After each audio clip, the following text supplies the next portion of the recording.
Så er vi på Gendarmstien. Og Og jeg har allerede gået 7, 8, 8. Det er fredag eftermiddag. Vi først startede klokken halv 4. halv 4. Vi skal nå til Kollund. Vi er der lige om lidt. Det er planen, ikke? Jo, Kollund. i hvert fald. Kollund. I hvert fald. Lige nu der er vi ved Skomagerhus. Vi er i hvert fald ved en sø. Jamen, det er da ikke noget hus.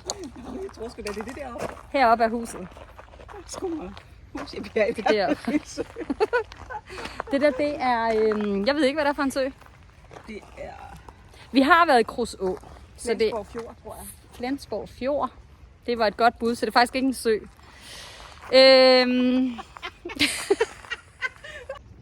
Okay, vi har fået opklaret noget. Det er Flensborg Fjord. Der er en sti på 7 kilometer. Og Flensborg Fjord, den er faktisk 7,5 km fra Padborg til Flensborg. Okay.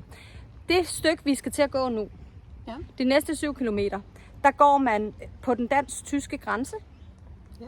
Og lige heroppe ved Skomagerhus, var det det hed? Ja. Der er der en grænseovergang. Så vi går lidt ind i Tyskland, lidt ud af Tyskland, åbenbart. Yep.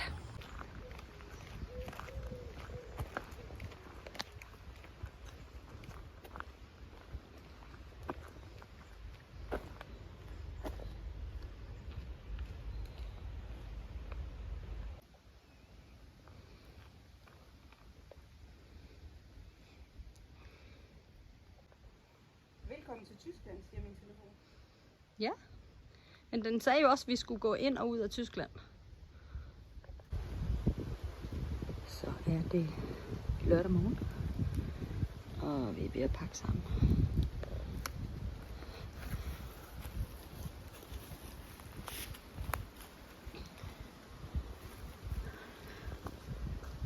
Det er faktisk en fin legeplads her. Der er et toilet deroppe.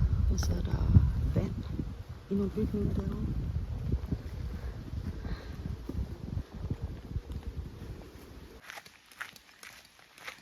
Vi er simpelthen lige forladt Østerskov, og vi er på vej mod Gråsten.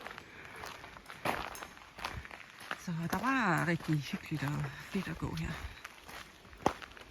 Og hvis nogen tror, at det regner her, så er det bare sådan lidt fugtigt i vejret, og vores telte var der lidt dråber på, men meget, meget lidt.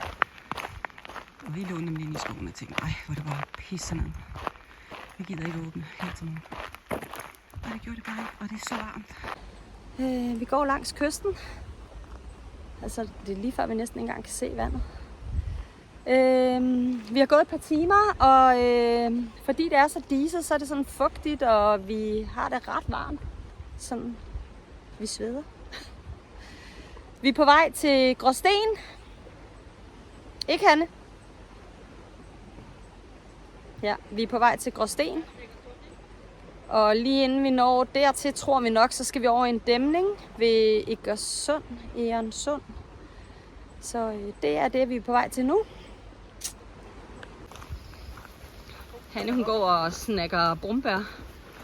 Hun er sulten, og hun gider ikke spise sin cornibar. Vi holder lige en kaffepause på en bænk. Eller vil sige, Hanne, hun får kaffe. Og jeg spiste bare chips. Jeg er bare sådan en, der åbenbart spiser chips.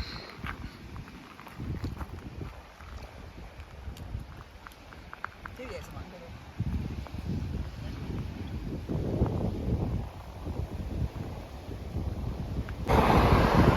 Nu går vi simpelthen over Egernsund-dæmningen.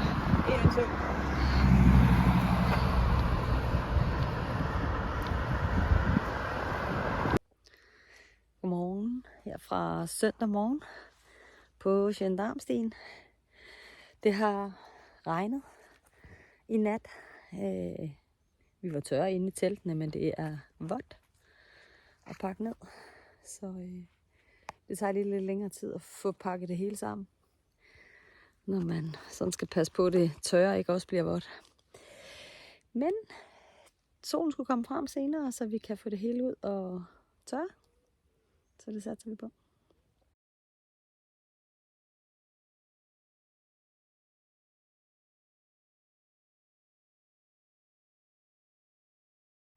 Nå, Hanne. Skal vi gå over eller under? Jeg tror... Hvis du går først. Vi skal lige hen og kigge ordentligt, tjekke ud. Det ser flot ud. Det gør det. Altså, jeg kan ikke genbruge den der. Det ved jeg. Men man kan jo tage sin rygsæk af, for eksempel. Og sætte den derop. Altså, jeg har våde sko, så jeg tænker bare, at jeg kan godt gå ud i det. Og så bare gå under. Men jeg gider fandme ikke at falde i det. Jeg gider ikke at gå op. Nå, du vil bare kravle under, men sæt rygsækken der.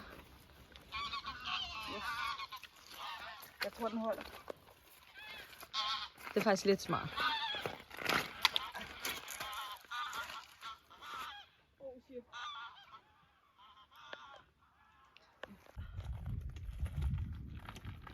Jeg kan bare mærke, at jeg gider ikke at have så våde tæer, hvis det kan undgås.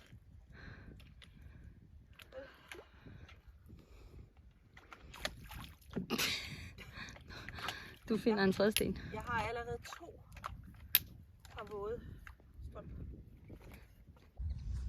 Vi er ved at tørre vores grej, teltene og regnslagene og strømperne og skoene. Skal også lige have en omgang. Det er ret flot faktisk her, hvor vi sidder. Der er et toilet der. Sådan et muldtoilet. Men det gør ikke noget. Der er ret flot her. Og så sidder vi lige herud til Flensborg Fjord. Og kan kigge ud på vandet.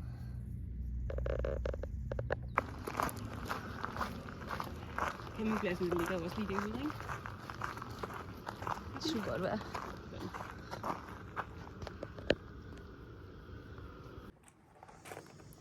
Så holder vi pause igen. Ved Bro af camping. Var det det? Ja. Ja, vi venter på, at butikken åbner. Vi skal ind og have noget snacks. Og ja, vi har gået 17 kilometer. Ja. Og vi skal i hvert fald gå 7 mere. 7-8 stykker mere. Var det 8? Nej, det var kun 7 faktisk. Der er der i hvert fald en legeplads. Så der er flot. Det er meget, meget, meget flot her. Kun har vi holdt. Kun Ja, to pauser. Det her det er den tredje. Vi har holdt også en tørre pause. Vi venter jo på, at butikken åbner, så det er jo egentlig ikke, fordi vi holder pause.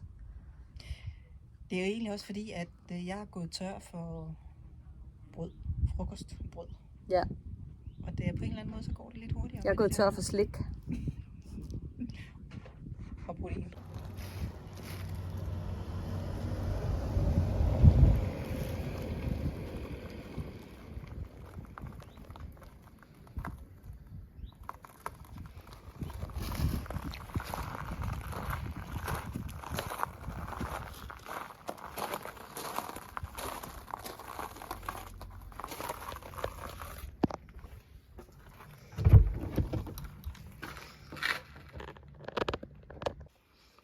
Vi har valgt vores sted for natten.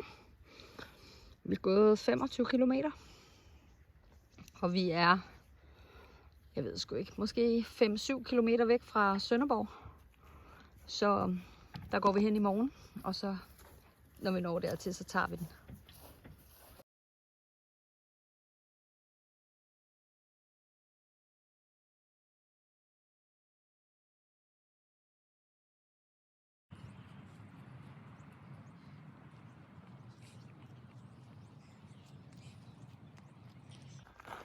Så er vi ved at være i Sønderborg. Derovre der ligger Sønderborg Slot. Over på den anden side af vandet, hvor der er lige en skole. Godt, hvad de ikke gider blive filmet. Så kan jeg filme Hanne i stedet for. Det er mandag morgen, og vi stopper her i Sønderborg, fordi der kan vi komme med en bus tilbage til Padborg, hvor vores bil holder. Så det giver ikke rigtig nogen mening at fortsætte. Så skal vi bare gå baglæns, altså tilbage af samme vej, hvor vi er kommet. Det gider vi ikke.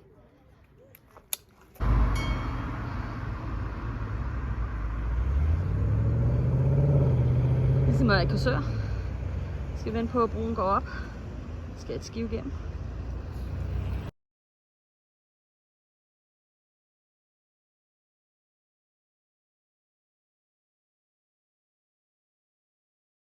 Så er vi lige ved Sønderborg Slot. Det her er vist kun noget af det.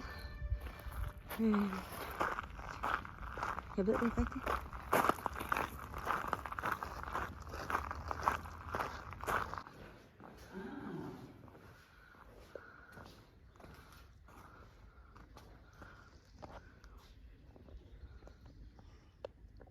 Vores treat. En kop kaffe fra Espresso House her i Sønderborg. Så er vi tilbage, hvor vi startede. I Padborg ved bilen. Vi har taget bussen fra Sønderborg. Det var rigtig nemt, så det kan man godt anbefale. Og lige her ved siden af parkeringspladsen, meget tæt på, der ligger Brugsen. Og der skal vi op og have købt et eller andet frokost.